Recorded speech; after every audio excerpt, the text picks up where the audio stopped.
భారత్ తొలి one day playing 11 బయటకు వచ్చిందా? విరాట్ కోహ్లీకి గ్రీన్ సిగ్నల్. కానీ టీమిండియాలోని అత్యంత ప్రమాదకర స్పిన్నర్ కుల్దీప్ యాదవ్ కు షాకింగ్ ట్విస్ట్. ఇది నిజంగా గంభీర్ మాస్టర్ ప్లానా లేక పెద్ద రిస్కా? ప్రస్తుతం సోషల్ మీడియాలో ఇదే హాట్ టాపిక్. అసలు ఏం జరుగుతోంది? పూర్తి వివరాలు ఈ వీడియోలో. ఇంగ్లండ్ తో తొలి వన్డే మ్యాచ్ కు ముందు భారత జట్టు అంచనా ప్లేయింగ్ 11 సోషల్ మీడియాలో వైరల్ అవుతోంది. ఈ అంచనా ప్రకారం రోహిత్ శర్మతో కలిసి కెప్టెన్ శుభ్మన్ గిల్ ఓపెనింగ్ చేయనున్నాడు. మూడో స్థానంలో రన్ మెషిన్ విరాట్ కోహ్లీ, ఆ తర్వాత శ్రేయాస్ అయ్యర్, కేఎల్ రాహుల్, ఆల్రౌండర్లుగా అక్షర్ పటేల్, వాషింగ్టన్ సుందర్, బౌలింగ్ లో జస్ప్రీత్ బుమ్రా, హర్షదీప్ సింగ్, ప్రసిద్ధ కృష్ణతో పాటు యువ పేసర్ ప్రిన్స్ యాదవ్ కు అవకాశం దక్కొచ్చని వార్తలు చెబుతున్నాయి. కానీ ఈ జట్టులో అందరినీ ఆశ్చర్యపరుస్తున్న విషయం ఒక్కటే, కుల్దీప్ యాదవ్ పేరు లేకపోవడం. గత కొన్ని సంవత్సరాలుగా వన్డేల్లో భారత జట్టు విజయంలో కీలక పాత్ర పోషించిన కుల్దీప్ ను ఎందుకు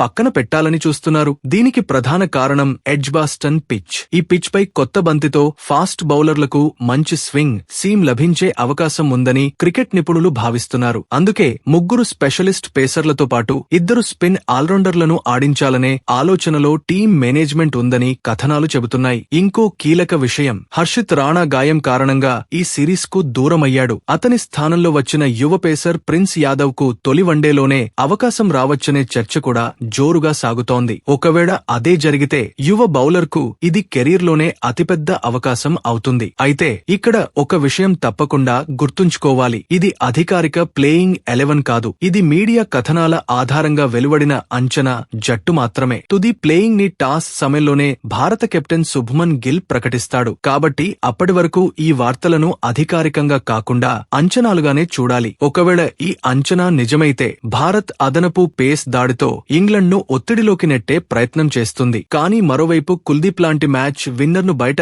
కూర్చోబెట్టడం సరైన నిర్ణయమా అనేది ఇప్పుడు అభిమానుల్లో పెద్ద చర్చగా మారింది. ఇప్పుడు మీ వంతు. మీరు సెలెక్టర్ అయితే కుల్దీప్ యాదవ్ ను తుది జట్టులో ఉంచుతారా లేక పేస్ అటాక్కే ప్రాధాన్యమిస్తారా? మీ అభిప్రాయాన్ని కామెంట్ లో చెప్పండి. ఇలాంటి cricket breaking news, match analysis కోసం మా ఛానల్ ను వెంటనే సబ్స్క్రైబ్ చేయండి. వీడియో నచ్చితే లైక్ చేసి మీ క్రికెట్ ఫ్రెండ్స్ తో తప్పకుండా షేర్ చేయండి. ధన్యవాదాలు.